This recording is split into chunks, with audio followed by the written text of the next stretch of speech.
Γεια σας και καλώς ήρθατε στο Digital Dialogues Podcast, ένα podcast σχετικά με τις νέες τεχνολογίες, την τεχνητή νοημοσύνη και τις εξελίξεις που αυτά φέρουν και θα φέρουν στην Ελλάδα, την Ευρώπη και τον κόσμο. Είμαι ο Γιάννης Καρχαντής και μαζί μου σήμερα είναι ο κύριος Σπύρος Πρωτοψάλτης, διοικητής της Δημόσιας Υπηρεσίας Απασχόλησης. Καλησπέρα σας. Καλησπέρα και σε εσάς και όσους μας ακούν. Σας ευχαριστούμε πάρα πολύ που είστε σήμερα μαζί μας. Νομίζω θα κάνουμε μια πάρα πολύ ωραία κουβέντα και θα ξεκινήσουμε από τα πολύ βασικά για να μπορέσει κάποιος να ξέρει το έργο σας. Εκπροσωπείτε τη ΔΥΠΑ. Τι είναι η Δημόσια Υπηρεσία Απασχόλησης και ποιος είναι ο σκοπός της? Η Δημόσια Υπηρεσία Απασχόλησης είναι αυτό που γνωρίζανε όλοι μέχρι πρότινος ως ΟΑΕΔ, Οργανισμός Απασχόλησης Εργατικού Δυναμικού. Είναι ένα νομικό πρόσωπο δημοσίου δικαίου, ένας φορέας που εποπτεύεται από το Υπουργείο Εργασίας και ο οποίος από τη δεκαετία του 50 ουσιαστικά αυτό που κάνει είναι ασφαλίζει το εργατικό δυναμικό κατά της ανεργίας, βοηθάει τους ανέργους να βρουν δουλειά και έχει ως κύριο μέλημά του την καταπολέμηση της ανεργίας και την αύξηση της απασχόλησης. Βέβαια μέσα στα χρόνια έχει διευρυνθεί πάρα πολύ ο ρόλος της ΔΥΠΑ και το τι κάνει. Να πω εδώ πέρα απλώς επιγραμματικά ότι το 2012 κλείσανε δύο πολύ μεγάλοι οργανισμοί, ο Οργανισμός Εργατικής Εστίας και ο Οργανισμός Εργατικής Κατοικίας, και ο ΑΕΔ τότε, νυν ΔΥΠΑ, έγινε καθολικός διάδοχος αυτών των οργανισμών. Οπότε πολλοί κόσμος δεν το ξέρει αυτό, αλλά η Δημόσια Υπηρεσία Απασχόλησης πέρα από το επίδομα ανεργίας, τα επιδόματα αλλά και τις ενεργητικές πολιτικές απασχόλησης που κάνει, τα προγράμματα, έχει επίσης στο εύρος των αρμοδιοτήτων της κοινωνικό τουρισμό, παιδικές κατασκηνώσεις, προγράμματα για βιβλία και θέατρα, έχει το στεγαστικό ως μια νέα αρμοδιότητα που του έχει δοθεί από το 2022, έχουμε 26 βρεφονιπιακούς σταθμούς και επίσης αυτό που δεν ξέρει πολλοί κόσμος είναι ότι έχουμε και 50 επαγγελματικές σχολές μαθητείας και 30 ΙΕΚ σε όλη τη χώρα. Οπότε είμαστε ένας οργανισμός που είναι παντού, έχουμε 250 δομές σε όλη τη χώρα, έχουμε 116 κέντρα προώθησης απασχόλησης και αυτό το οποίο κάνουμε είναι εξυπηρετούμε εκατομμύρια πολίτες κάθε χρόνο σε μια σειρά από υπηρεσίες που έρχονται, τις παρέχουμε ως ΔΥΠΑ και στις επιχειρήσεις βέβαια. Οπότε νομίζω ότι είμαστε ή δεύτερος ή τρίτος μεγαλύτερος φορέας, νομικό πρόσωπο δημοσίου δικαίου στη χώρα και προσπαθούμε να ανταπεξέλθουμε σε αυτό το δύσκολο έργο, το οποίο όμως είναι και πάρα πολύ σημαντικό και ενεργούμε ως ένας πυλώνας του κοινωνικού κράτους ουσιαστικά. Μιλάμε άρα πράγματι για μια τεράστια δομή, η οποία υποστηρίζει το εργατικό δυναμικό της Ελλάδας και στο πλαίσιο αυτό θα ήθελα να ρωτήσω πώς έχει αλλάξει η απασχόληση στην Ελλάδα την τελευταία δεκαετία. Κοιτάξτε, καταρχάς να σας πω ότι εγώ διοικητής ανέλαβα το Σεπτέμβριο του 2019 και το πρόσταγμα το οποίο είχα ήταν να αλλάξει ο ΑΕΔ. Ο ΑΕΔ ήταν ένας οργανισμός αρκετά γραφειοκρατικός, αρκετά βαρύς θα έλεγα, ο οποίος έδινε έμφαση στα επιδόματα και δεν ήταν ένας φορέας που όταν τον άκουγε ο πολίτης σκεφτόταν εργασία, δουλειά. Όταν άκουγε ο ΑΕΔ σκεφτόταν επίδομα ανεργίας, αυτό. Και αυτό δεν ήταν καλό. Μάλιστα η διοίκηση η προηγούμενη πριν φύγει στις αρχές του 19 έκανε μια έρευνα να δει πώς μας βλέπουν οι πολίτες. Και οι πολίτες όντως, η έρευνα έδειξε, μας βλέπαν ως διαχειρίζονται την ανεργία, δεν σου βρίσκουν δουλειά, εκεί πας να πάρεις επιδόματα, δεν είναι πολύ γρήγοροι κτλ. Καταλαβαίνετε λοιπόν ότι εμείς ως νέα κυβέρνηση και νέα διοίκηση θέλαμε να το αλλάξουμε αυτό και προχωρήσαμε σε μια σειρά από αλλαγές. Η μεγαλύτερη έγινε το 2022 με το νομοσχέδιο δουλειές ξανά που πέρασε πριν από ακριβώς 2 χρόνια και όπου ουσιαστικά άλλαξαμε όνομα, αλλά δεν αλλάξαμε μόνο όνομα, περάσαμε νέες αλλαγές στο διοικητικό σχήμα, περάσαμε νέα μέτρα για την ενεργοποίηση των ανέργων, περάσαμε νέες αρμοδιότητες για την επαγγελματική κατάρτιση και τη στεγαστική πολιτική. Κάναμε ένα rebranding, ας το πω έτσι, συγκεκριμένα μεγάλο. Και τι έχουμε κάνει, για να απαντήσω το ερώτημά σας? Καταρχάς έχουμε γίνει πολύ πιο ενεργοί ίδιοι. Δηλαδή Έχουμε πολλά προγράμματα απασχόλησης, όπου δίνουμε κίνητρα στις επιχειρήσεις να προσλάβουν ανέργους μέσα από επιδοτούμενες θέσεις εργασίας. Έχουμε πολλά προγράμματα κατάρτισης που δίνουμε τη δυνατότητα σε ανέργους και εργαζόμενους να μάθουν νέα πράγματα, ψηφιακές και πράσινες δεξιότητες κυρίως. Έχουμε πάνω από 1 δισεκατομμύριο τα οποία, από το Ταμείο Ανάκαμψης, τα οποία διαχειριζόμαστε σε αυτή την κατεύθυνση. Έχουμε κάνει μια ενίσχυση και αναβάθμιση της επαγγελματικής εκπαίδευσης και κατάρτισης, ώστε οι νέοι να έρθουν στις σχολές μας να κάνουν ειδικότητες της τεχνικής εκπαίδευσης σε επαγγέλματα που είναι περιζήτητα στην αγορά εργασίας και που δυστυχώς οι επιχειρήσεις δεν βρίσκουν δουλειές, και έχουμε κάνει μια σειρά από αλλαγές. Εδώ πέρα θα σας ενδιαφέρει πολύ ότι ο ψηφιακός μετασχηματισμός έχει βρεθεί στο επίκεντρο αυτών των αλλαγών, αυτών των μεταρρυθμίσεων. Η πανδημία πραγματικά ενήργησε ως καταλύτης για μια πάρα πολύ έντονη και γρήγορη ψηφιοποίηση του οργανισμού, και εκεί ανακαλύψαμε ότι βασικές υπηρεσίες του οργανισμού, όπως το να γραφτεί στο Μητρό των Ανέργων και να κάνεις αίτηση για επίδομα ανεργίας, δεν ήταν ηλεκτρονικά, δεν ήταν διαθέσιμες ψηφιακά. Οπότε ό,τι δεν είχαμε κάνει σε 10 χρόνια το κάναμε σε 10 μέρες. Στήσαμε νέες αιτήσεις ψηφιακές για το Μητρό και για το επίδομα ανεργίας, και αυτό μας έσωσε, διότι 70% των επισκέψεων στις υπηρεσίες μας ήταν για αυτές τις δύο ενέργειες, την εγγραφή και το αίτημα για επίδομα. Και αυτό μετά ξεκίνησε σαν χιονοστιβάδα και έφερε μια σειρά από αλλαγές, νέα ψηφιακά εργαλεία, νέα συστήματα, αιτήσεις κτλ. Και κοιτώντας πίσω μπορώ να πω ότι την τελευταία τριετία ουσιαστικά μεταμορφώθηκε ο οργανισμός και πλέον 99% των υπηρεσιών μας είναι ηλεκτρονικές. Δεν υπάρχει πια κανένας λόγος να πάει κανείς σε καμία υπηρεσία μες στη χώρα. Εγώ που πηγαίνω σε όλες τις υπηρεσίες και μιλάω με τους υπαλλήλους, μου λένε ότι οι επισκέψεις έχουν πέσει κατά 3/4, 75% στις υπηρεσίες. Αυτό δημιουργεί και ένα πολύ καλύτερο εργασιακό περιβάλλον για τους εργαζόμενους μας. Μπορούν να έχουν περισσότερη ησυχία και να μπορέσουν να επικεντρωθούν σε αυτό που θέλουμε να επικεντρωθούν, που είναι να βρίσκουν δουλειά στους ανέργους και προσωπικό για τις επιχειρήσεις. Αλλά τώρα που το σκέφτομαι, η ερώτησή σας ήταν πιο πολύ την αγορά εργασίας. Θα σας πω λοιπόν το εξής.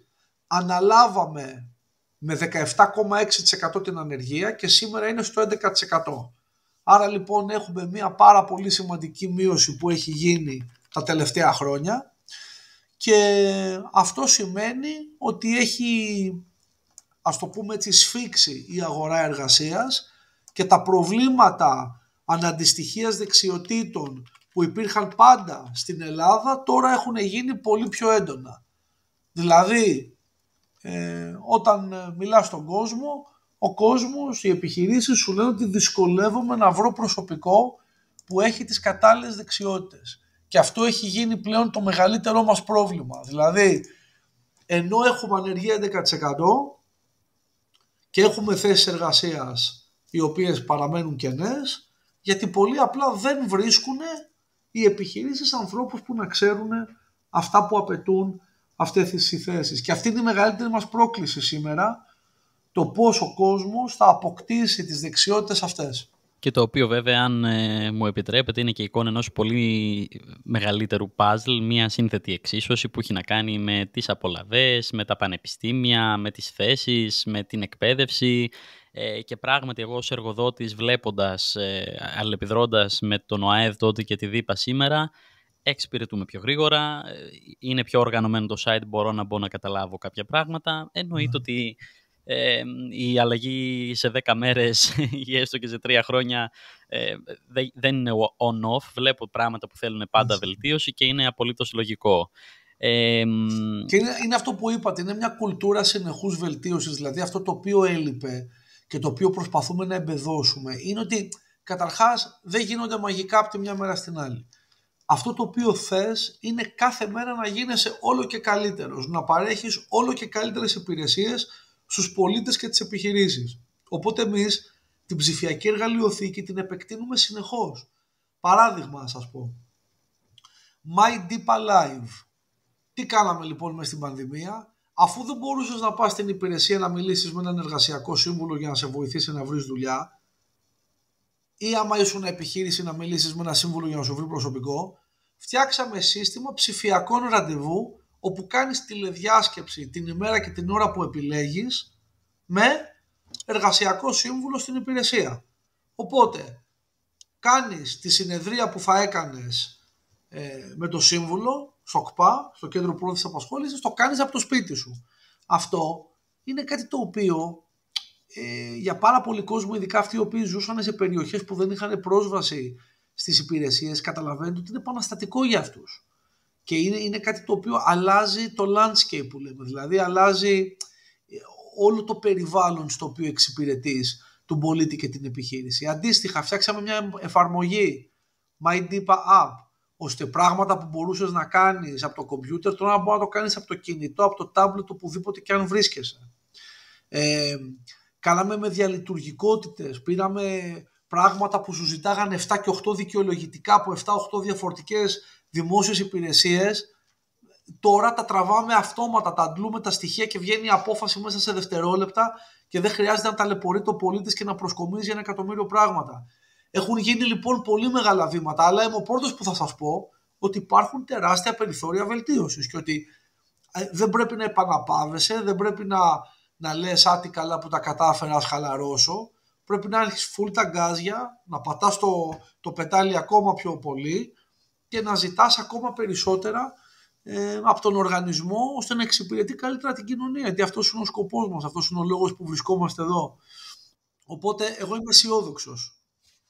Αισιόδοξος είμαι κι εγώ και όσο δουλεύουμε ψηφιακά και βελτιστοποιούμε τις διαδικασίες και τις απλοποιούμε, τόσο κερδίζουμε σε παραγωγικότητα ως επιχειρήσεις και κατ' επέκταση ως οικονομία και σε ανταγωνιστικότητα σε ένα μεγαλύτερο πλαίσιο. Και είναι πάρα πολύ σημαντικό το ότι ένας φορέας δημόσιος μπαίνει σε αυτή τη λογική και το βλέπουμε νομίζω και από το gov.gr και από όλες τις ενέργειες ψηφιακής διακυβέρνησης που γίνονται και την ενοποίηση συστημάτων. Αυτά είναι όλα συνδεδεμένα.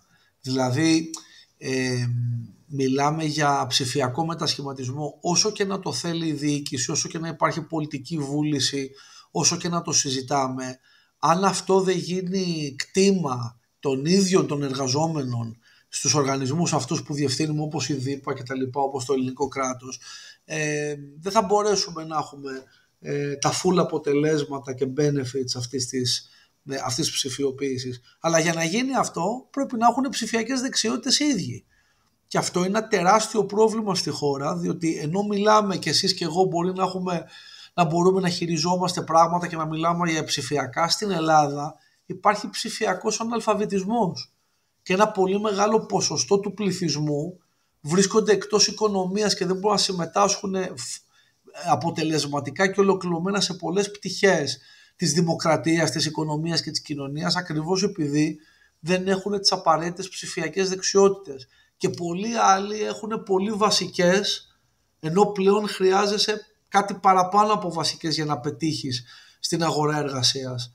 Οπότε ένα από τα μεγάλα στοιχήματα που έχουμε σαν χώρα είναι το πώς, και αυτό έχουμε θέσει εμείς σαν στόχο, μέχρι το 2025 θέλουμε 500.000 Έλληνες να έχουν πιστοποιηθεί σε ψηφιακές και πράσινες δεξιότητες και ήδη είμαστε 50% στο στόχο, 250.000 έχουν ήδη πιστοποιηθεί και έχουμε να κάνουμε άλλους τόσους μέσα στον επόμενο 1,5 χρόνο περίπου. Οπότε εμείς σαν ΔΥΠΑ, ένα από τα μεγάλα στοιχήματα αυτή τη στιγμή είναι μέσα από το Ταμείο Ανάκαμψης να μπορέσουμε να τρέξουμε μεγάλης κλίμακας δράσεις κατάρτισης και επανακατάρτισης, upskilling, reskilling, έτσι ώστε ο κόσμος να αποκτήσει αυτές τις δεξιότητες που χρειάζεται η οικονομία. Πηγαίνετε στην επόμενη ερώτηση και θα έρθω με ένα δυνατό follow-up, διότι καταλαβαίνω ότι είστε άνθρωπος που διοικείται με το όχι απλά να γίνει, αλλά πώς γίνεται. Δηλαδή, εξυπηρετώ τον πολίτη στην ανανέωση, αλλά ρε παιδιά, πώς γίνεται αυτό, μήπως υπάρχει πιο αποδοτικός τρόπος. Και εγώ εδώ θα ρωτήσω για το τι κάνουμε για τις ψηφιακές δεξιότητες, διότι υπάρχουν τα προγράμματα κατάρτισης τα οποία υπάρχουν χρόνια και τα έχω δει και ως εκπαιδευτής και ως εκπαιδευόμενος αρκετά παλαιότερα, που μέσα είναι ο φορέας που βγάζει το εκπαιδευτικό υλικό, ο φορέας το ΚΕΚ που το υλοποιεί, ο φορέας που το χρηματοδοτεί. Υπάρχει ένα σύστημα αρκετά πολύπλοκο με ελεγκτικούς μηχανισμούς για να διασφαλίζει ότι θα γίνεται όντως αυτή η εκπαίδευση και ότι οι ωφελούμενοι δίνουν πράγματι το παρόν και αυτό έχει πετύχει. Οι ωφελούμενοι όμως που πιστοποιούνται, αυτοί οι 500.000, έχουν πράγματι στο τέλος της ημέρας τις ψηφιακές δεξιότητες ή έχουν παρακολουθήσει για το επίδομα ένα σεμινάριο, δεν έχουν καταλάβει και πολλά πράγματα και κάνουμε έναν φαύλο κύκλο? Πολύ πολύ καλή ερώτηση. Και είναι κάτι το οποίο έχω ασχοληθεί πάρα πολύ τα τελευταία χρόνια με αυτό το πρόβλημα. Καταρχάς, εγώ πριν έρθω Ελλάδα δούλευα στην κυβέρνηση Ομπάμα στο Υπουργείο Παιδείας, ήμουν αναπληρωτής Γενικός Γραμματέας Ανώτατης Παιδείας, πριν από αυτό στο Κογκρέσο για εκπαιδευτική πολιτική πάντα, και μετά έγινα και καθηγητής για ένα διάστημα στο George Mason στη Βιρτζίνια. Γιατί σας τα λέω αυτό? Διότι αυτό το πρόβλημα της ποιότητας και της αξιολόγησης στην επαγγελματική εκπαίδευση και κατάρτιση είναι ένα πρόβλημα το οποίο αντιμετωπίζουν όλες οι χώρες. Και εγώ, μιλώντας με συναδέλφους άλλες ευρωπαϊκές δημόσιες υπηρεσίες απασχόλησης, όλοι έχουμε τις ίδιες προκλήσεις, ότι δηλαδή πρέπει πολύ μεγάλα νούμερα ανθρώπων να μάθουν πράγματα πολύ γρήγορα και αυτό να γίνει με έναν ποιοτικό τρόπο. Στην Ελλάδα λοιπόν έχουμε εξοδέψει εκατοντάδες εκατομμύρια ευρώ μέσα στα χρόνια στην επαγγελματική κατάρτιση και στον Ευρωπαϊκό Δίκτυο Δεξιοτήτων είμαστε ουραγοί στην απόκτηση δεξιοτήτων, στην ενεργοποίηση δεξιοτήτων και στην αναντιστοιχεία δεξιοτήτων. Γιατί? Διότι για δεκαετίες το σύστημα εκπαίδευσης και κατάρτισης στην Ελλάδα δεν έχει διασυνδεθεί με τις ανάγκες της οικονομίας.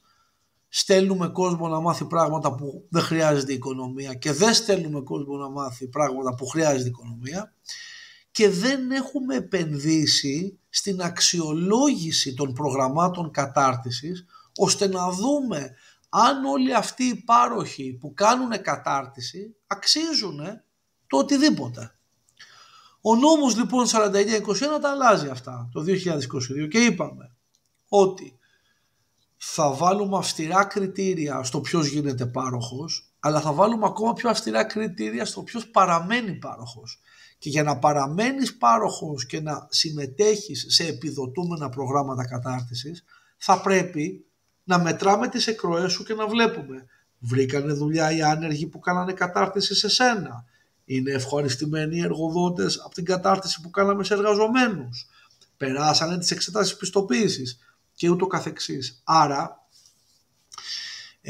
αυτό είναι που προσπαθούμε να βάλουμε μια τάξη στα πράγματα και να το κάνουμε καλύτερα. Στις δράσεις που τρέχουμε εμείς, για πρώτη φορά συμμετείχανε τα κέντρα διαβίου μάθησης των πανεπιστημίων της χώρας, που για μας πιστεύουμε ότι αυτό θα βοηθήσει πολύ στο να ανέβει ο πύχης και έτσι να υπάρξει ένας μεγαλύτερος ανταγωνισμός και ποιοτική αναβάθμιση των προγραμμάτων. Για πρώτη φορά φέραμε αξιολογητή εκτός, ανεξάρτητο, να κοιτάξει τα μαθήματα που προσφέρονται και γενικότερα προχωράμε αυτό. Αλλά εδώ ας μου επιτραπεί να πω ότι υπάρχει και η ατομική ευθύνη.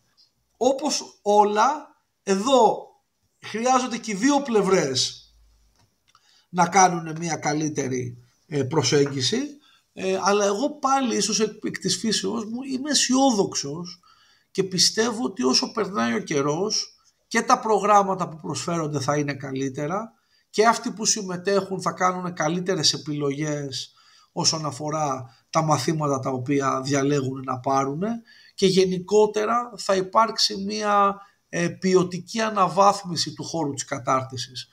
Θα έβαζα τον πλαγιότιτλο, πώς να το πω. Θα έβαζα έναν τίτλο σε αυτήν την ενότητα, «It Takes Two» του Tango, ότι πρέπει να το κάνουμε και οι δύο, ο καθένας από τη δικιά του πλευρά και με το δικό του τρόπο. Και το φέρνω και ως σχόλιο σε αυτό που είπατε πριν, ότι μια μεγάλη μετάβαση πρέπει να υποστηριχθεί και από τους ίδιους εργαζόμενους, από τους ίδιους ωφελούμενους. Επίσης είναι από τα πράγματα τα οποία μαθαίναμε πάντα, συζητούσαν πάντα στο πανεπιστήμιο όταν γινόταν λόγος για επιχειρησιακές αρχιτεκτονικές. Και άρα φτάνουμε σιγά σιγά σε ένα πιο ενοποιημένο σύστημα με καλύτερους μηχανισμούς ελέγχου. Που για παράδειγμα, εγώ αντιλαμβάνομαι ότι αν εγώ έχω ήδη επιδοτηθεί το 2023 για να αναπτύξω ψηφιακές δεξιότητες, όταν θα πάω το 2028 να ξανααιτηθώ κατάρτιση για ψηφιακές δεξιότητες, ίσως έχω μια μικρότερη προτεραιότητα από κάποιον άλλον. Ναι. Μιλάμε ίσως για το πορτοφόλιο άρα δεξιοτήτων, το οποίο έρχεται. Έρχεται. Αυτή η ατομική λογαριασμή είναι δεξιοτήτων, είναι για κάτι πολύ καινοτόμο. Δεν είναι μόνο χρηματοδοτικό εργαλείο, ότι δηλαδή σαν Έλληνας θα βλέπεις ότι υπάρχουν χρήματα, μονάδες στο λογαριασμό σου να πάει να κάνεις κατάρτιση και αυτό θα λειτουργεί ως κίνητρο και ενεργοποίηση για την απόκτηση δεξιοτήτων, αλλά ταυτόχρονα αυτός ο λογαριασμός θα είναι και ένα αποθετήριο, ένα ψηφιακό πορτοφόλιο όλων των πιστοποιήσεων, μαθημάτων, δεξιοτήτων που αποκτάς, έτσι ώστε να μπορείς να το χρησιμοποιείς αυτό στον επαγγελματικό σου βίο και μέσα στην αγορά εργασίας. Αν και σιγά σιγά θα πρέπει να ολοκληρώσουμε, εγώ θα έρθω με follow-up για το πορτοφόλιο δεξιοτήτων, γιατί κάνατε μια αναφορά στο τι μπορούμε να κάνουμε με τον ατομικό μας λογαριασμό, όχι μόνο ως χρηματοδοτικό εργαλείο. Αντιλαμβάνομαι και φαντάζομαι και υποθέτω, και θα μου πείτε άμα το έχω αντιληφθεί σωστά, ότι εγώ μεθαύριο θα πάω σε έναν εργοδότη και θα του δείξω το βιογραφικό μου και τον ατομικό λογαριασμό δεξιοτήτων, πορτοφόλιο δεξιοτήτων, με κάποιες πιστοποιημένες δεξιότητες. Ποιος μπορεί να πιστοποιήσει εκτός από ένα και Vivim ή από ένα πρόγραμμα της ΔΥΠ αυτές τις δεξιότητες? Εγώ στο πανεπιστήμιο μπορεί να έμαθα presentation skills. Θα σου πω, καταρχάς αυτό είναι ένα πολύ μεγάλο θέμα που ανοίγεται. Τα KEDVIM δεν πιστοποιούν. Οι μόνοι που πιστοποιούν στην Ελλάδα είναι οι αναγνωρισμένοι φορείς πιστοποίησης. Και ποιοι είναι οι αναγνωρισμένοι φορείς πιστοποίησης? Είναι αυτοί που έχουν αναγνωριστεί από το Εθνικό Σύστημα Διαπίστευσης, το ΕΣΥΔ. Το οποίο ΕΣΥΔ δεν είναι κάτω ούτε από το επαιδείας ούτε από το εργασίας, είναι κάτω από άλλο Υπουργείο και καταλαβαίνετε ότι αυτό είναι κάτι το οποίο χρειάζεται να το ξαναδούμε. Εγώ πιστεύω ότι στο οικοσύστημα της κατάρτισης στην Ελλάδα αυτή τη στιγμή το κομμάτι το οποίο δεν έχουμε δουλέψει και το οποίο χρειάζεται πολύ προσοχή και πολλή δουλειά για μεταρρύθμιση και αναβάθμιση είναι το κομμάτι της πιστοποίησης. Εκεί πέρα όντως νομίζω ότι πρέπει να κάνουμε πολλά, γιατί η ερώτηση η δικιά σας είναι πολύ εύλογη. Ποιος πιστοποιεί τις δεξιότητες, ποιος δίνει τις πιστοποιήσεις? Άμα αυτοί που τις δίνουν δεν είναι φερέγγοι, δεν έχουν υψηλά ποιοτικά στάνταρ και δεν μπορούν να κάνουν καλή δουλειά όσον αφορά τη διασφάλιση της ποιοτικής πιστοποίησης, τότε έχουμε θέματα. Και όντως αυτό είναι άλλο ένα κομμάτι του puzzle το οποίο θα πρέπει να αντιμετωπίσουμε για να έχουμε τα αποτελέσματα που θέλουμε. Και υπάρχουν άλλωστε και δεξιότητες που αποκτώνται με μη τυπικούς τρόπους μάθησης, με άτυπη μάθηση, με οτιδήποτε.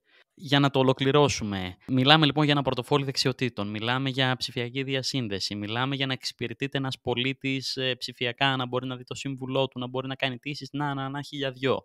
Πώς φέρνουμε κοντά σε όλες αυτές τις ευκαιρίες που ετοιμάζουμε και τις πλατφόρμες που αναπτύσσουμε και τις επεκτείνουμε, πώς φέρνουμε κοντά τους πολίτες που δεν μπορούν να ανοίξουν μια πλατφόρμα και να κάνουν αίτηση για να παρακολουθήσουν ένα πρόγραμμα κατάρτισης, διότι δεν διαθέτουν ούτε τις βασικές ψηφιακές δεξιότητες όπως αναφέρατε. Πέρα από τα προγράμματα των βασικών δεξιοτήτων που δίνουμε, εμείς κρατάμε προφανώς τη διαζώσης επικοινωνία και ανοιχτές τις πόρτες των υπηρεσιών μας.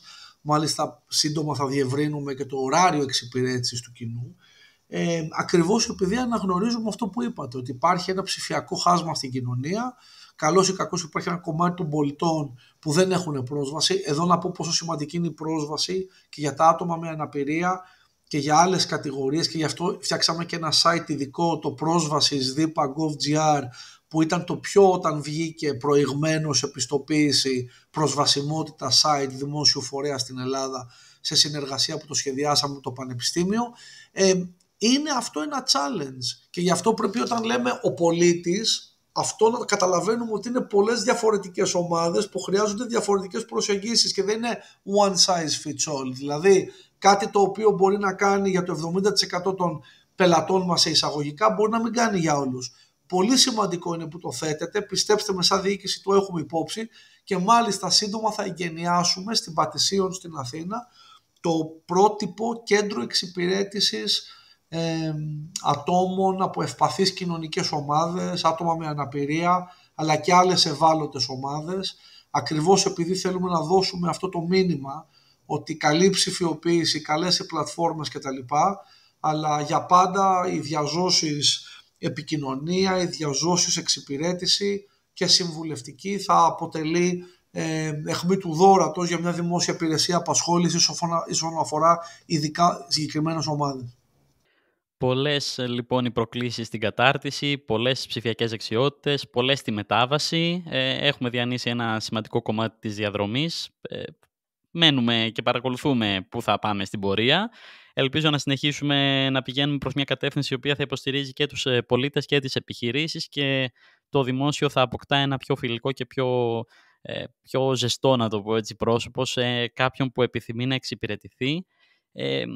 Εγώ πραγματικά αναρωτιέμαι αν δεν είχα ξεκινήσει την επιχειρηματική μου δραστηριότητα το 2018 και είχα ξεκινήσει το 2002. Πώς θα είχα αντέξει.